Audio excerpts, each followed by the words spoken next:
of stories.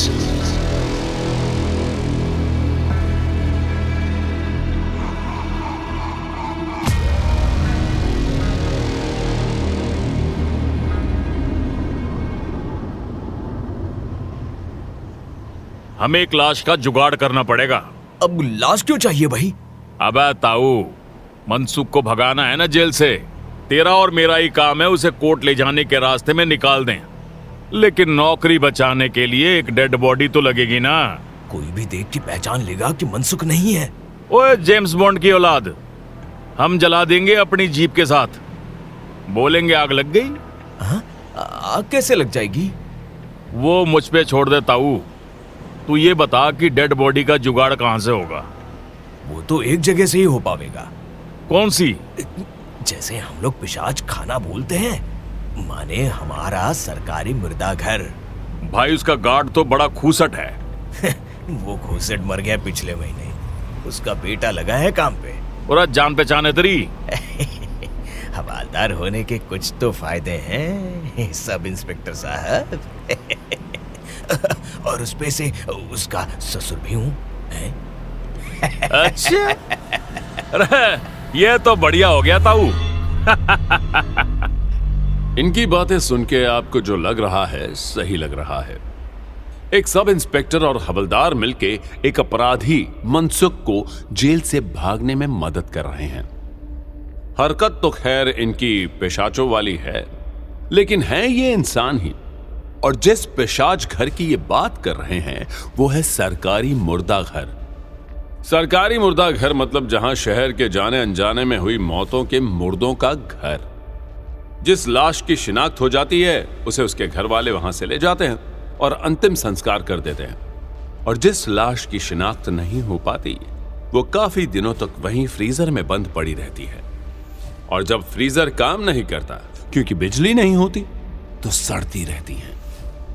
ऐसे ही एक मुर्दा घर में रमेश नाम के एक लड़के ने ज्वाइन किया अपनी पिता की मृत्यु के बाद। उसके बाप ने मरने से पहले उसे सिर्फ एक बात कही थी कि बेटा, अगर तेरी नौकरी मुर्दा घर में लगे तो बिना शिनाख्त वाली लाशों के साथ ज्यादा देर तक मत रहना, पिशाच चढ़ जाएगा। तब रमेश ने बात सुनी अनसुनी कर दी थी, लेकिन यह बात ही उसे अब भारी पड़ने वाली थी। ये उसे पता नहीं था।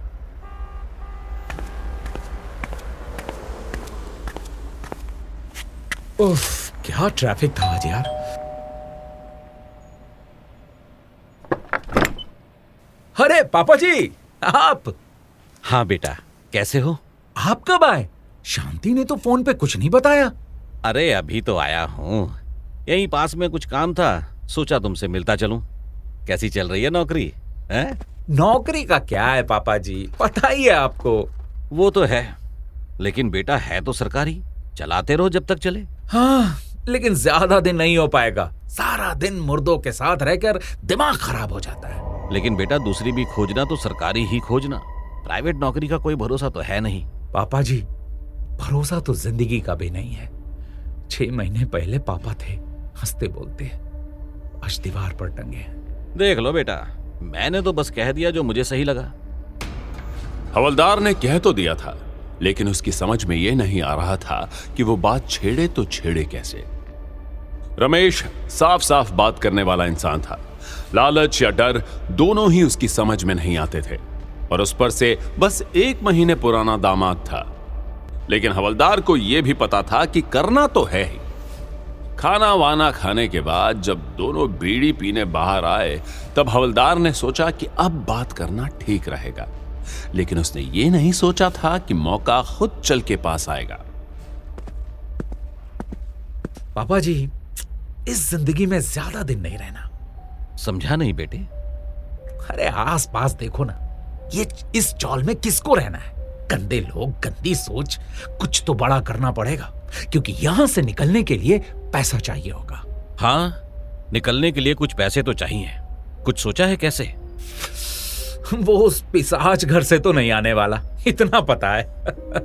बेटे, अगर मैं ये कहूं कि उसी से आ सकता है? हवलदार को सिर्फ एक बार बोलना पड़ा और रमेश बिल्कुल से तैयार हो गया। हवलदार ने उसे हाइट और बाकी फीचर्स बताए। रमेश ने कहा कि बिना शिनाख्त वाली लाशों में ढूंढना पड़ेगा।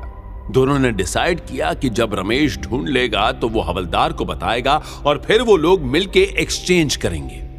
हवलदार ने खुश होकर इंस्पेक्टर को फोन लगाया और रमेश आगे के सपने देखने लगा कि कितने पैसे एफडी में डालेगा और कितने पैसों से अपना बिजनेस शुरू करेगा।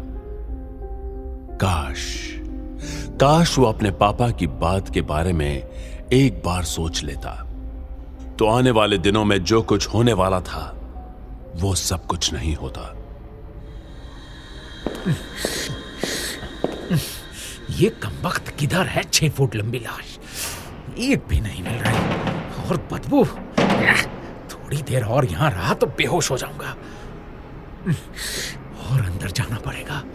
इधर की लाशों में से तो कोई, हे भगवान, ये तो सड़ गई।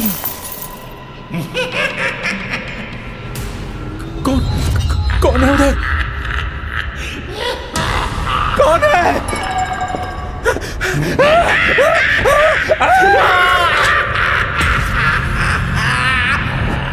हवलदार को फोन आया उसी टाइम पे जब का टाइम फिक्स हुआ था। हवलदार और सब इंस्पेक्टर दोनों उसी का इंतजार कर रहे थे। दोनों जल्दी जल्दी वहां पहुंचे कि लाश लेके निकलेंगे और उसके बाद की लाइफ सेट। उन्हें थोड़ी ना पता था कि क्या उनका इंतजार कर रहा था। रमेश बेटा किधर हो? अरे कहाँ है ये? बेटा,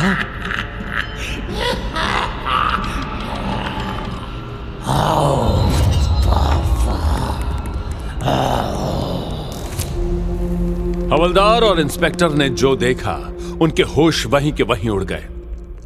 रमेश का चेहरा पूरा बिगड़ा हुआ था, आंखें पूरी तरह लाल थीं और उसके एक हाथ में उसने वो लाश पकड़ी हुई थी जैसे वो कोई खिलौना हो। रमेश के बदन पर हर जगह खून लगा हुआ था जैसे किसी ने काट खाया हो उसे, और उसके हाथ में पड़ी हुई लाश हंसे जा रही थी। कुल मिला के आज पिशाच पूरी तरह से जाग चुका था और रमेश के शरीर पर उसने कब्जा कर लिया था। अब उसे चाहिए था और ज्यादा खून।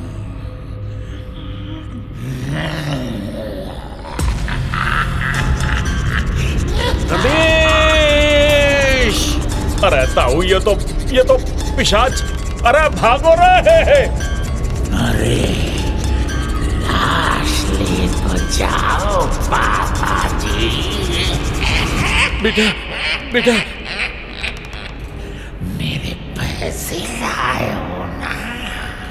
जाने दो रमेश, हमें जाने दो रमेश। जाने दो? बिना पैसे लिए कैसे जाने दो? अरे ये लो पैसे। इनके लिए ही तुम इंसान ऐसे काम करते हो ना? साला मरे हुए इंसानों को भी चैन से नहीं रहने देते। आज बताता हूँ मरने के बाद कैसा लगता है। अरे नहीं, बचाओ दो हमें, बचाओ दो! अरे कोई बचाओ!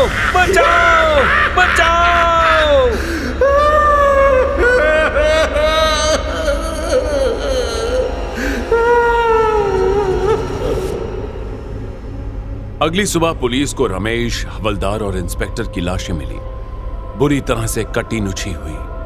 किसी को समझ में नहीं आया कि शहर के बीच के मुर्दा घर में ऐसा कौन सा जानवर आ गया, लेकिन जिन्हें पता था कि यह किसका काम हो सकता है, उन्हें पता था। बाकी अब उस पिशाच का अगला शिकार कौन होगा, ये तो वक्त ही बताएगा।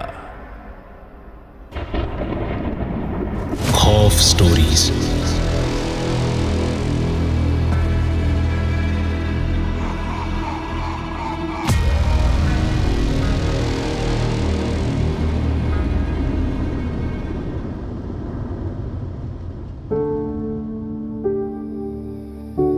Rosebud Productions.